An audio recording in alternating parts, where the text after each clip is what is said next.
সহজে ফুলদানি আঁকতে প্রথমে এরকম একটা গোল দিয়ে তার উপরে ইউ, তার ডান পাশে আর একটা ইউ এভাবে দিয়ে দিচ্ছি। গোলটার চারপাশে এরকম ফুলের পাপড়ি দিয়ে দিব 4টা। তো খুব সহজ পদ্ধতিতে আঁকার জন্য এরকম ফুল আঁকলাম এবং উপরের ইউকে একটা ফুল বানিয়ে ফেলবো এভাবে, দুপাশে দুটো পাপড়ি, পিছনে আর একটা পাপড়ি, এবং ডান পাশের ইউকেও এভাবে পাপড়িতে রূপান্তর করে সেটাকেও একটা ফুল বানিয়ে ফেললাম। এবং এই ফুলের সঙ্গে আমি লম্বা লম্বা পাতা যোগ করে দিচ্ছি, আর প্রত্যেকটার বোটাও দিয়ে দিয়েছি।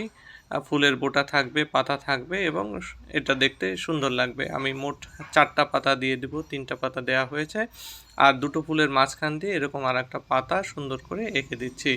এবার এর নিচে এরকম দুটো দাগ দিয়ে আমি একটা ফুলের টব এঁকে ফেলবো। টবের মুখটা দেখা যাবে না, এটা একটু বাঁকা হয়েছে, তা এটা আমি মোটা মার্কার দিয়ে ম্যানেজ করে নিচ্ছি।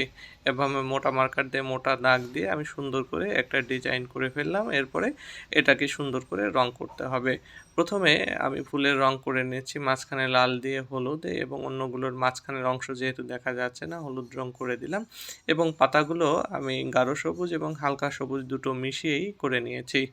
এবার ফুলদানিটায় রং করে দিচ্ছি। তোমাদের কেমন লাগলো কমেন্টে জানাবে। দর্শক বন্ধুরা, আজকে তোমাদের এল দিয়ে একটা সুন্দর ডাইনোসর এঁকে দেখাবো। এজন্যে এরকম এল লিখে নিতে হবে। এর উপরের অংশ এভাবে বাঁকিয়ে ডাইনোসরের মাথা এবং পিঠ, নিচের অংশ এভাবে বাঁকিয়ে ডাইনোসরের পিঠ এবং লেজ, এরপরে গলার এই লাইনটা দিয়ে দিতে হবে ডাইনোসরের চোখ।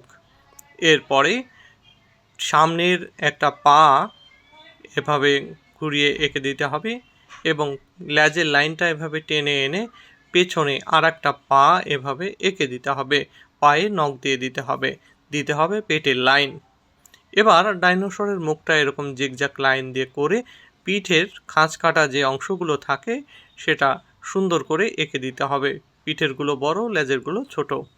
এরপরে ডাইনোসরের অন্য যে দুটো পা সামনে এবং পেছনে এঁকে দিয়ে গাঢ় সবুজ এবং হালকা সবুজ দিয়ে রং করে দিতে হবে। ভিডিওটি তোমাদের কেমন লাগলো অবশ্যই জানাবে।